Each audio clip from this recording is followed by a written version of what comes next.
जरूर जान ले गीता के ये अनमोल वचन, जीवन में आएगी खुशहाली। मानव मन एक नाव की भांति संसार रूपी सागर में निरंतर विचरण करता रहता है, लेकिन दिशा ज्ञान न होने के कारण कई बार यह नाव रूपी मन भटक जाता है और जीवन अवसादों में फंस जाता है और दुख की एक लहर आती है और व्यक्ति को स्वयं समा लेती है।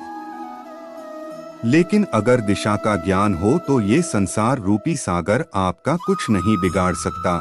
नाव रूपी मन को बस में करके जीवन को सरलता से पार लगाया जा सकता है। लेकिन अब सवाल ये है कि दिशा का ज्ञान हो कैसे, जिससे मानव का मन भटकने के बजाय अपने उद्देश्य तक पहुंचने में सफल हो। तो इसका एकमात्र रास्ता है गीता। श्रीमद् भगवत गीता में भगवान श्री कृष्ण ने ऐसी उपाय दी है जो आपको भवसागर से पार करवाने के लिए सबसे उत्तम उपहार है।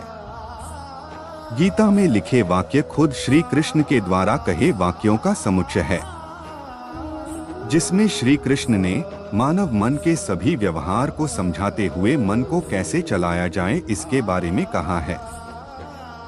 अर्जुन के माध्यम से कुरुक्षेत्र के रणभूमि में इस ज्ञान का जो यात्रा शुरू की वो युगों युगों के बीत जाने के बाद भी आज तक लगातार चलता आ रहा है। आज वो परम ज्ञान हमारे सामने गीता के ग्रंथों में है। गीता में लिखे दिव्य वचनों के माध्यम से मानव स्वयं को उस अवस्था में पा सकता जहां पर सिर्फ आनंद ही आनंद है।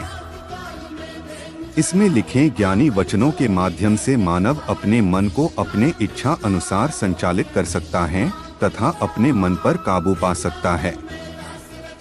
गीता में लिखे अनमोल ज्ञान एक।